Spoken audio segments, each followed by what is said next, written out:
Buenas noches a todos, bienvenidos a nuestra sesión 31 de la Logia Blavatsky en el estudio del libro La vida de Cristo desde el nacimiento hasta la ascensión. Continuamos en el capítulo 6, significado del bautismo. Bienvenidos nuevamente y adelante, querido Enrique. Gracias. Gracias, Caro.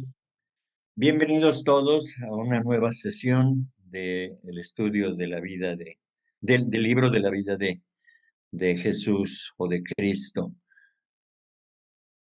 Y ahora estamos en el significado del bautismo. Así que vamos a continuar con este estudio, con su interpretación. Ahora vamos a ver un poco del Evangelio de Juan el Evangelista, desde luego. Veamos ahora algo del Evangelio de San Juan que nos ayudará a comprender el simbolismo del bautismo. Este cuarto Evangelio acomete la tarea de registrar la historia de Jesús para la posteridad con intenciones específicas muy diferentes de las de los otros tres evangelistas. Este Evangelio mezcla el Cristo cósmico, es decir, como el verbo creador, y el Cristo místico presente en todo ser humano, con el Salvador histórico. Trata de mostrar a Jesús, el Hijo de María, como una manifestación de Dios en sus dos aspectos, trascendente e inmanente. Bien, entonces Juan Carlos preguntaba qué significa trascendente e inmanente, ¿no? Entonces, según la definición de trascendente, pues está relacionado con todo lo que está más allá de los límites de cualquier conocimiento posible. Y en este caso, también lo podemos aplicar a todas las posibilidades que un ser humano, más allá de los límites de las posibilidades que un ser humano pueda tener en sí mismo, para llevarlas más allá de esos límites posibles para un ser humano común y corriente. Y el inmanente, pues también la definición quiere decir que es inherente a alguno o algún ser o algunos seres, eh, o que es algo que está unido a, y de una manera inseparable a aquello que es una esencia, ¿no? Y en este caso, precisamente, o esa esencia, a una esencia, está unido a una esencia. Sin embargo, eh, aunque esto pueda ocurrir así, que se vea como un todo, aún así, eh, eh, visto desde un punto de vista racional, se puede distinguir, se puede distinguir dentro de esa unión precisamente a esa parte que parece inseparable, pero que sin embargo se puede distinguir como algo que es solamente parte de y que está unido a tal cosa. ¿Sí? Entonces, eso es lo que de manera general quiere decir la palabra trascendente e inmanente. ¿Sí? Por eso nosotros debemos trascendernos a nosotros mismos, es decir, ir más allá. Siempre hay que trascender, siempre hay que buscar ir más allá, hay que luchar por estar un paso más allá de lo que nosotros creemos que es posible. Hacer un esfuerzo para llegar más allá siempre será importante porque eso nos va expandiendo la conciencia, nos va expandiendo las posibilidades de éxito en lo que persigamos. Si estamos hablando de expandir nuestra conciencia, entonces precisamente hagamos que esa conciencia trascienda más allá de los límites de lo humano y alcancemos la trascendencia suprahumana o superhumana, más allá de lo humano. Ese es el objetivo que la teosofía persigue, que nosotros nos volvamos superhombres, que estemos por encima de la condición que actualmente tenemos. Desde luego que hablar de un superhombre es hablar de un hombre sabio, sabio como Platón, sabio como Pitágoras, como los maestros de sabiduría. A esos yo creo que debemos referirnos si queremos trascender, si queremos alcanzar algo trascendente o trascendental, debemos tratar de alcanzar esos niveles de conciencia de los maestros de sabiduría. Y como el mismo Cristo, por supuesto, ¿sí? Entonces, dice aquí que este evangelio, como veremos más adelante, mezcla al Cristo cósmico como verbo creador, es decir, como aquel logos que dijo, hágase la luz y la luz se hizo, es decir, sería la manifestación del segundo logos, porque Cristo es el Hijo, recordemos, ¿sí? De la tríada cristiana. Entonces, en este caso, es el verbo creador, en este sentido, el Cristo cósmico. Y el Cristo místico que está presente en todo ser humano, ¿sí? Es decir, el Cristo que estamos desarrollando, es decir, que está en nuestro ser interior, ese es el Cristo místico y que está en todo ser humano. Y el Salvador histórico, pues es aquel que ha alcanzado la liberación de la materia y que por supuesto es el que nosotros conocemos en la historia de Jesús a través de los escritos bíblicos y de los evangelios, por supuesto. Bueno, luego dice, trata de mostrar a Jesús, el Hijo de María, como una manifestación de Dios en sus dos aspectos, ¿sí? María, recordemos que es la intuición, ¿sí?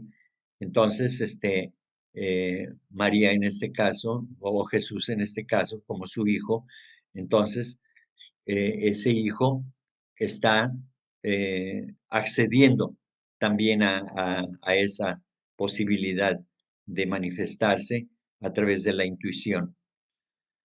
Y luego dice que es como una manifestación de Dios en sus dos aspectos, trascendente e inmanente. ¿Ok? Ya explicamos esto.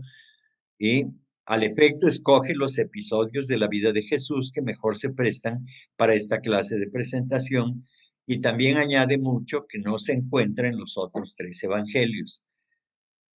A saber, Juan relata la historia de modo tal que adecuadamente interpretada describe el proceso cósmico tanto como el humano. Naturalmente presta más atención al aspecto humano y describe la evolución del hombre de un modo que revela todas las etapas del desarrollo de los principios divinos en el hombre. Bien, entonces más adelante ya iremos viendo en los versículos cómo lo va explicando. Esto se aplica desde el periodo en el que el hombre está pasando por fases casi primitivas, como por ejemplo cuando las multitudes claman, crucifícale, luego al periodo en que entra en el sendero del discipulado y experimenta los desenvolvimientos internos y externos que culminan en que alcanzan la talla del hombre perfecto, que es la apoteosis de la evolución humana. Bien, ya veremos más adelante las explicaciones. De esta manera, Juan trata de iluminar a lectores capaces del discernimiento necesario acerca de su propia existencia, condición, adelanto y destino espiritual. Cada incidente que registra desde el ministerio de Juan el Bautista como una fase evolutiva avanzada, recordemos que Juan el Bautista representa a la mente superior, hasta su misma muerte decapitado, y luego algunos acontecimientos selectos de la vida de Jesús se relatan de tal modo que revelan los significados cósmico y místico, aunque sea simbólicamente.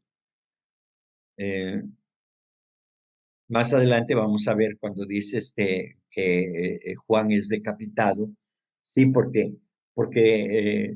representando él a la mente superior. Entonces, cuando esta mente superior se funde con Buddhi, con la intuición, es un principio más elevado, entonces esta decapitación sobreviene, es decir, es aniquilada, es aniquilado ese principio, figurativamente, ¿no? Porque no es que sea aniquilado, sino que se une, se funde con Buddhi y entonces desaparece ya como un principio único, solo, como había estado batallando durante miles y miles o millones de años, ¿verdad? Desde que el hombre fue dotado de mente a partir de la de la segunda parte de la tercera raza raíz. Bien, entonces, el cuarto evangelio es, obviamente, obra de un hombre o grupo de hombres profundamente versados en la doctrina de logos o verbo y también muy bien informado acerca del modo de vivir de la humanidad en la época actual y en el de los que marchan a la vanguardia en el camino de la evolución, es decir, de los que con la ayuda de un maestro se mueven rápidamente hacia la culminación del propósito final de la evolución humana descrito como las experiencias y actos de Jesús. Vemos aquí cómo Juan está proyectando esta interpretación o este mensaje que es profundamente elevado y va dirigido a los entendidos precisamente. Ahora, por fortuna, eh, con las enseñanzas de los maestros de la señora Blavatsky, de la propia señora Blavatsky y otros que han interpretado estos mensajes, como el señor Hodgson, pues nosotros tenemos la oportunidad de dilucidar ya un poco más cercano a nuestro entendimiento esta información. Sí, gracias, Enrique. Buenas noches a todos. Oye, Enrique, no me quedó muy claro lo que es que la mente superior se funde con Buddhi. No había escuchado. Si me puedes explicar un poco, por favor.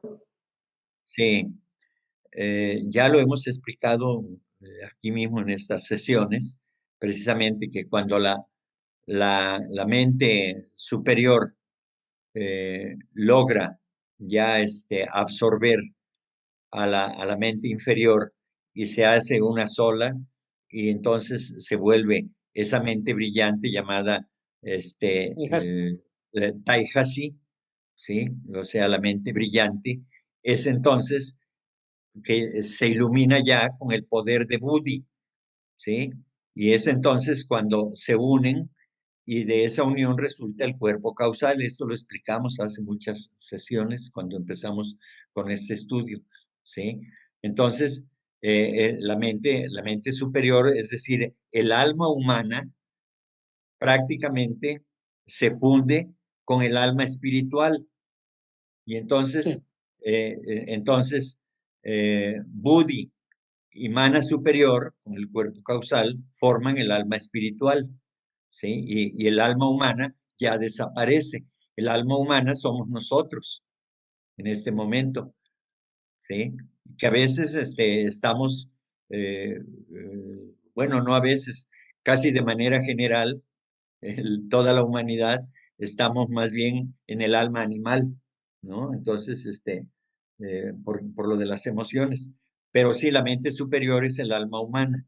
Entonces, cuando eh, se une, se une con Buddhi o es iluminada con Buddhi, mutuamente se compenetran de todo mana superior, eh, ha vivido todas las experiencias, las ha comprendido y una vez comprendidas se ilumina y entonces surge manas taihasi, es la mente brillante, la mente iluminada, vamos a decir, y entonces es cuando se une ya de manera natural con Buddhi, que es el principio superior, inmediato superior después del mana superior.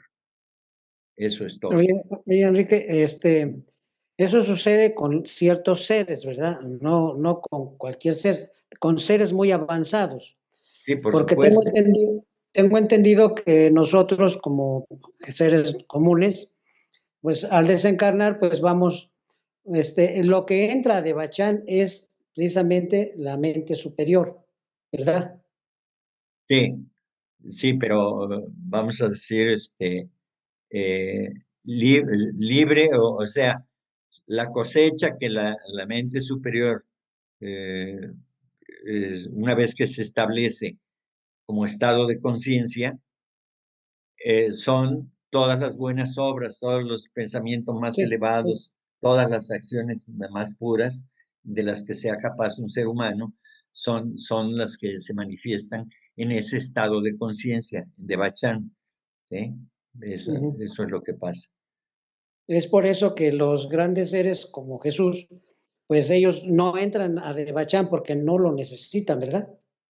No, ellos viven en Devachan como un estado de conciencia aquí en la tierra. Oh, ¿Sí? O sea, mm, ellos están viviendo en ese estado de conciencia, aunque su cuerpo físico esté en la tierra, pero su ser interno está en otro plano, ¿sí? Precisamente, ¿sí? ok. No sé si me he explicado correctamente. Es decir, Devachan no es un lugar a donde vamos, Sí, es un sí, estado sí, de conciencia que alcanzamos, es un sí. estado de paz profunda donde no interfiere ningún deseo ni pensamiento egoísta. Mm, Es allí que el alma, una vez de que pasa por el filtro del Kamaloka, ahí se deshace de todas las impurezas y se quedan en ese plano, en el plano de los deseos, en el plano de las pasiones, de las sí, emociones, al que le ujú, llamamos Kamaloka, ¿sí? O sea, el lugar o la localidad de las emociones, ¿no? ujú, Entonces, una vez que, que él se libera de esas emociones bajas, entonces se establece en el siguiente estado más superior, más elevado, que es el estado de bachánico. Y en ese estado de bachán, ahí solamente eh, percibe todo lo mejor que ha realizado, no solo en la última encarnación, sino de todas las anteriores también. Y tiene derecho a sentir esa paz, a percibir esa paz tan profunda, tan sublime, y que no lo perturba nada, absolutamente nada. Así tenemos que en Juan 1:29 dice, al día siguiente, Juan el Bautista, ve a Jesús venir hacia él y dice, he aquí el Cordero de Dios que quita el pecado del mundo. Entonces la explicación es la siguiente. De ese modo, Juan el Bautista llama la atención de la gente hacia el joven que ha aparecido ante ellos, no como un mortal ordinario, sino como una verdadera encarnación de la deidad suprema, o sea, de Logos. Esto muestra la etapa de iluminación alcanzada por un ser humano, lo divino dentro de un hombre que está en el umbral de la divinidad en su pleno desarrollo. ¿Sí? Bien, entonces Juan presenta aquí a un ser que está por encima digamos, desde el punto de vista espiritual, eh, en capacidad de amar, en capacidad de compasión, está por encima de toda la grey, de toda la masa humana que se encuentra presente en ese evento, digamos, pero que además es la representación de toda la perdida y sufriente humanidad, ¿sí? Bueno, entonces, eh, aquí vemos cómo el, al bautizarlo, en este caso, es darle una iniciación, ¿sí? O es introducirlo en una iniciación a ese ser humano, a Jesús, en este caso, ¿sí? Y entonces, de esa manera, eh, Por eso dice, esto muestra la etapa de iluminación alcanzada por un ser humano. Es decir, es lo que yo decía, el ser humano es la mente humana, ¿sí? El mana superior, la mente superior, ¿sí? Entonces, esa iluminación se vuelve, o esa mente iluminada, se vuelve divina dentro del hombre de carne y hueso, ¿sí? Que estando aquí, en ese cuerpo físico, puede manifestarse o puede percibir los otros niveles de conciencia muy superiores, mucho más superiores al plano terrestre, que es el plano búdico en este caso. Ya simplemente, cuando un ser humano está absorto en escuchar una obra operística o una obra teatral o una obra literaria importante y que está absorto en ello y que echa a volar su imaginación, entonces ese hombre está en un escenario rodeado de personas, pero no está su alma humana, su mente no está ahí, está en otro plano, ¿sí? Eso es, por eso, por eso hay los yogis que entran en estado de éxtasis o de samadhi, aunque los pueda uno herir con alfileres, con agujas o quemarles la piel, no lo perciben, porque finalmente percibimos con la mente. Los sentidos perciben con la mente. Y entonces, al estar desconectada la mente del plano físico, entonces no se percibe nada. Pero en este caso, precisamente, es que el hombre está en el umbral de la divinidad en su pleno desarrollo. Es decir, todavía no es un Dios, pero está en un desarrollo ya muy importante. Y es por eso alcanzar el estado de, de la razón pura, que representa el principio búdico, entonces es precisamente estar ya cerca de esa comunión con el alma, con la chispa divina, con el espíritu divino representado por nuestra mónada, eh, digamos, nuestra mónada humana, a la cual eh, tenemos que volver nosotros a unirnos a ella con plena sabiduría, pero eso solamente lo logran estos seres que están muy avanzados en su desarrollo, no solamente intelectual, sino también en su desarrollo interno, tomando en cuenta la compasión, el amor, el altruismo y todo el servicio desinteresado que se presta a la humanidad. El iluminado Juan llama la atención de otros cuyas mentes pueden estar abiertas a la visión trascendental y al ejemplo viviente que tienen ante sí. Es decir, cuando dice el iluminado Juan, quiere decir la mente iluminada, ¿sí? Que representa, la cual está representada por Juan el Bautista, llama la atención de otras cuyas mentes pueden estar abiertas a la visión trascendental, es decir, más allá de lo que podemos ver físicamente, y al ejemplo viviente que tienen ante sí, es decir, pueden descubrir que al ser humano que tienen ante sí no es un ser común, es un ser que está muy por encima, como muy por encima del nivel de conciencia que tiene la generalidad de la gente que estaba reunida allí. Y yo diría ahora es aplicable a toda la masa humana actual y del pasado. Entonces, como aquello en que deben convertirse algún día, eso, así es el propósito que tenemos ante nosotros, el reto, la meta para alcanzar es que tenemos que convertirnos en ese Cristo, en esa mente trascendental que va más allá del raciocinio, tal como lo conocemos, y entonces alcanzamos el poder de la razón pura, que está en el principio búdico, en la intuición. Bien. Tengo entendido que Cristo encarnó, por decir algo, en Jesús.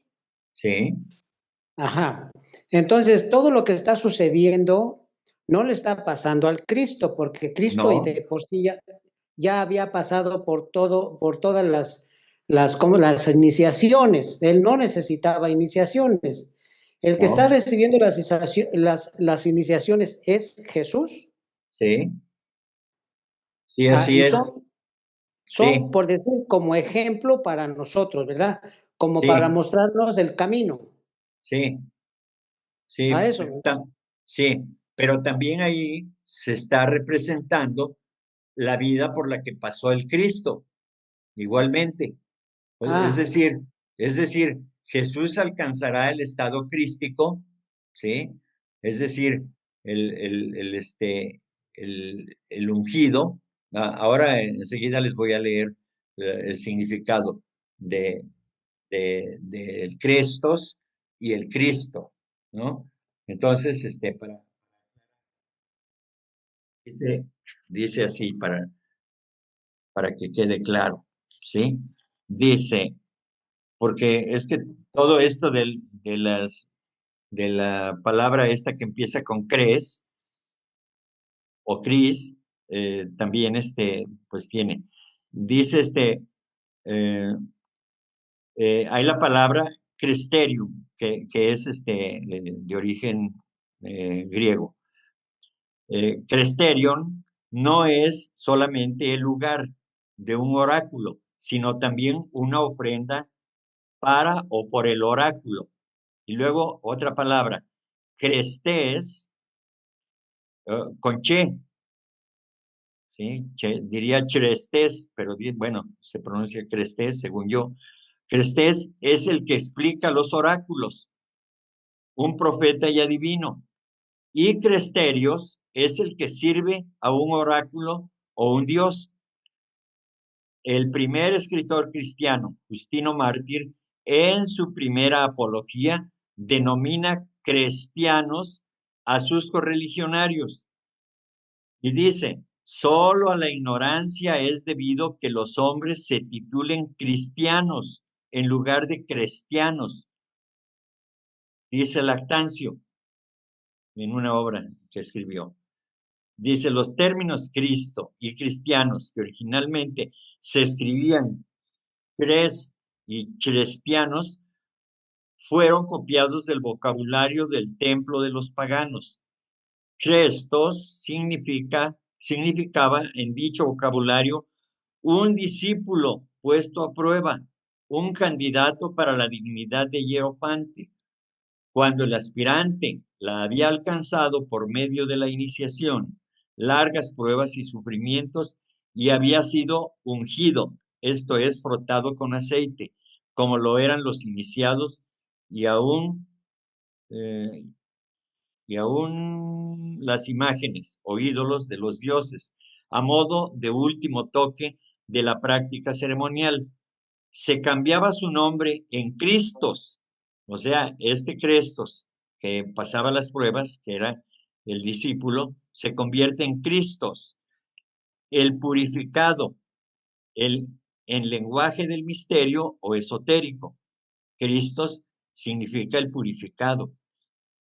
En simbología mística, realmente, Cristés o Cristo significan que se había recorrido ya el camino, el sendero y ha alcanzado la meta cuando los frutos de un arduo trabajo para unir la efímera personalidad de barro con la individualidad indestructible, la transformaban de este modo en el ego inmortal.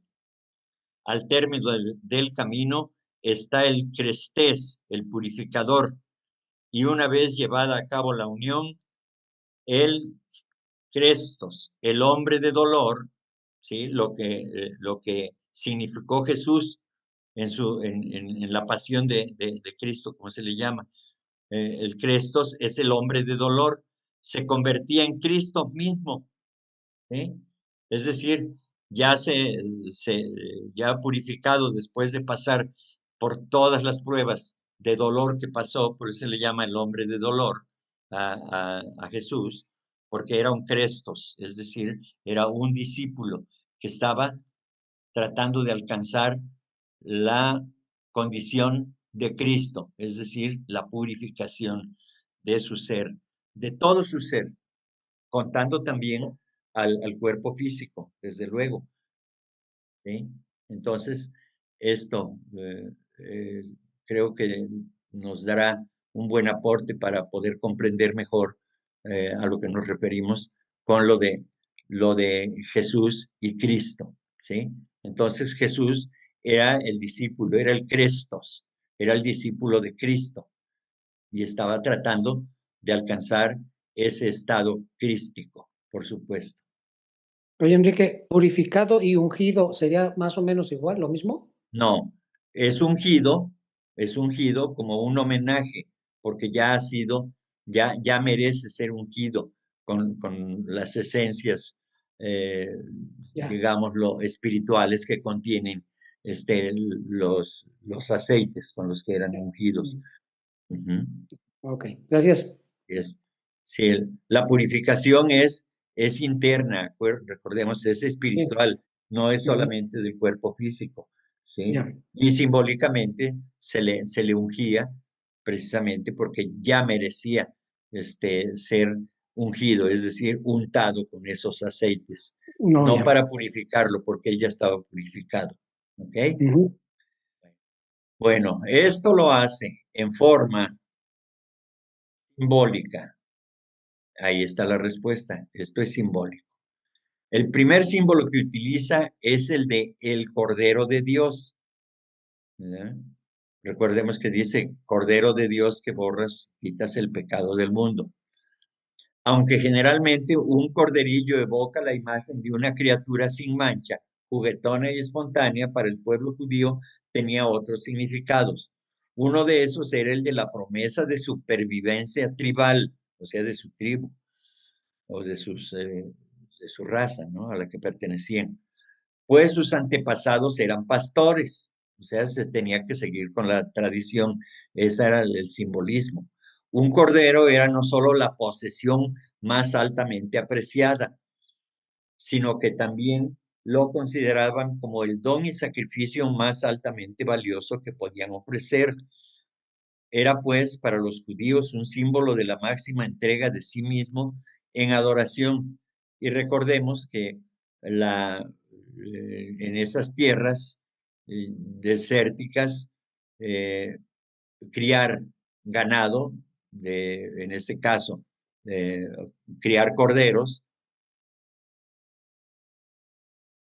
pues no sería una tarea sencilla, había que buscar lugares específicos para que pudieran alimentarse apropiadamente y por eso era tan apreciado el cordero, porque era el sustento, porque era lo que los mantenía unidos como esa comunidad a la que pertenecían, ¿no? De pastores, y que desde luego se pone como ejemplo al cordero porque está muy ligado a su historia, a su tradición.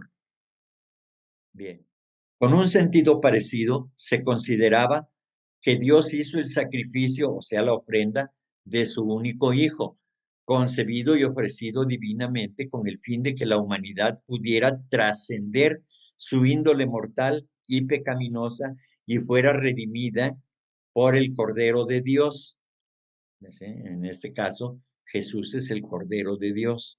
Bien, entonces, eh, más adelante viene la explicación más detallada de todo esto. Dice, por repelente que pueda ser este concepto del sacrificio de un cordero, sin embargo, es místicamente cierto. Dios ha ofrecido una porción de sí mismo, el Dios viviente sepultado hondamente dentro de cada ser humano, en prenda de inmortalidad y salvación finales. Ese cordero es nada más y nada menos que la mónada humana. Por eso dice, por repelente que pueda ser este concepto del sacrificio, es decir, tomado como una ofrenda de un cordero, sin embargo, es místicamente cierto.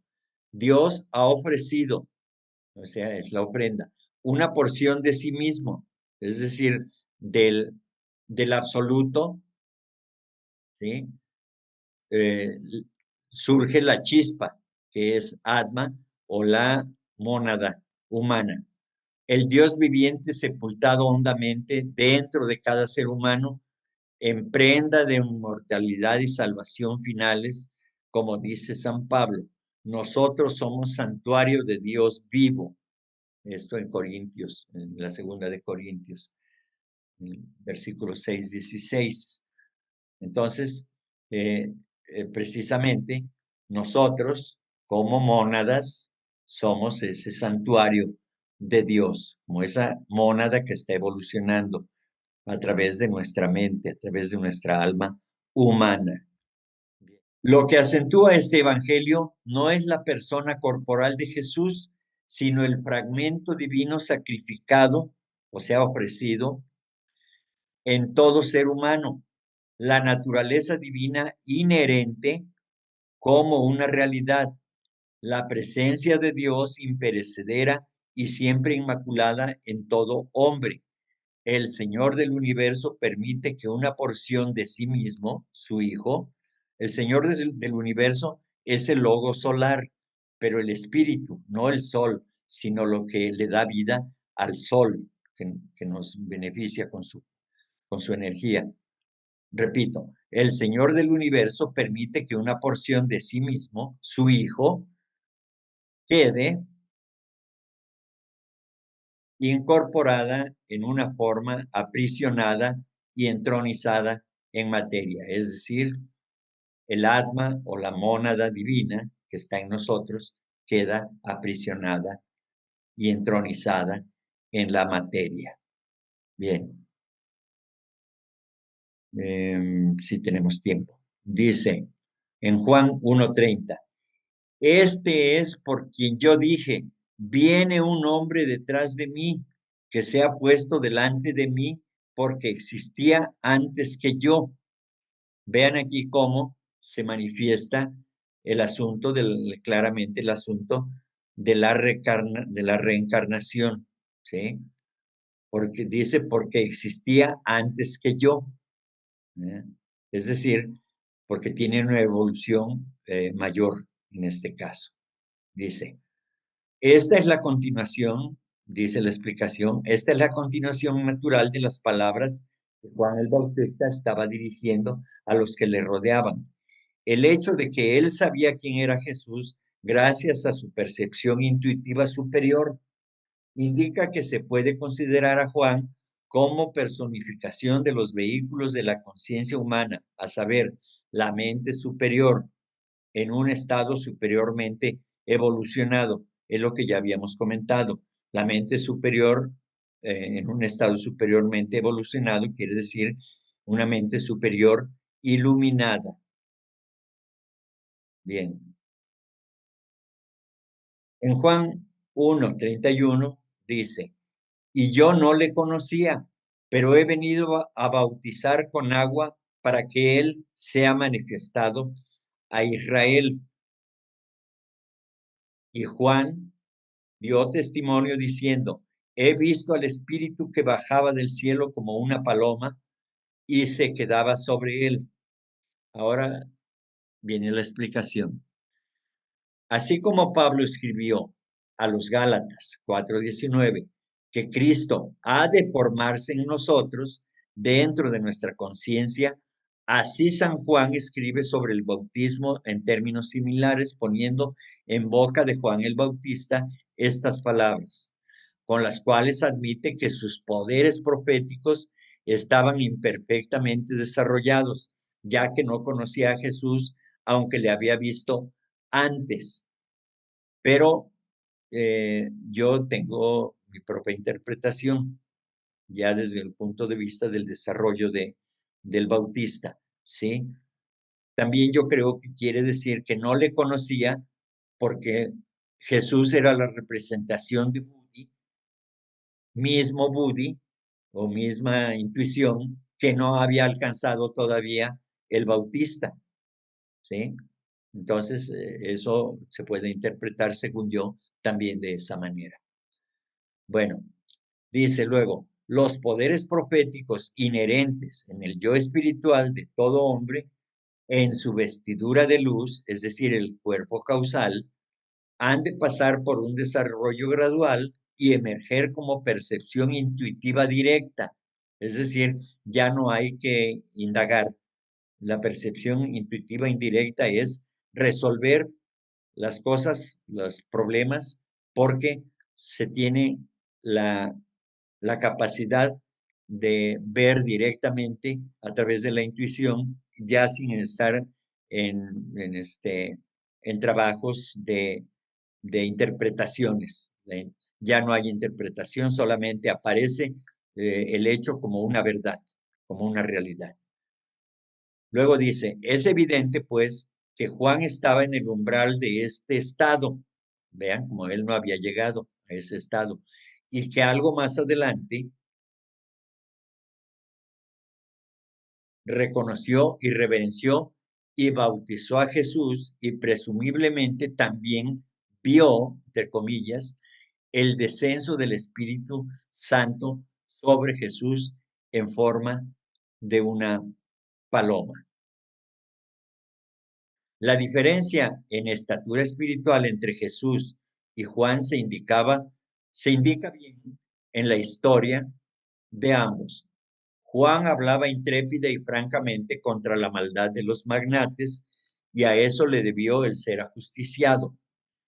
Jesús curaba a los enfermos, instruía a las gentes sobre las realidades de la religión, reafirmaba el mensaje del amor desinteresado y reunía y formaba discípulos, luego de lo cual también perdió la vida. De este modo, los evangelistas muestran que Jesús era superior a Juan y así lo reconoce Juan diciendo que no merecía llevar las sandalias de Jesús. Es decir, ni siquiera podía ya sea calzarlas o llevarlas en sus manos, porque siendo las sandalias una parte, un instrumento con el que Jesús protegía sus pies, y siendo estas sandalias las que tenían contacto con la materia burda, ni siquiera esos instrumentos de protección merecía llevarle a Jesús Juan el Bautista por la grandeza de conciencia o de espíritu desarrollado que tenía Jesús ya en su poder. Sin embargo, es de presumir que ambos estaban dentro de la corriente de vida espiritual tipificada por el río Jordán. Recordemos que el río Jordán representa la corriente, es decir, la corriente quiere decir el sendero en el cual ya están ubicados los seres humanos que están espiritualmente ya mayormente desarrollados. De allí en adelante, o sea, después del bautismo de Jesús, los dos no volvieron a encontrarse personalmente.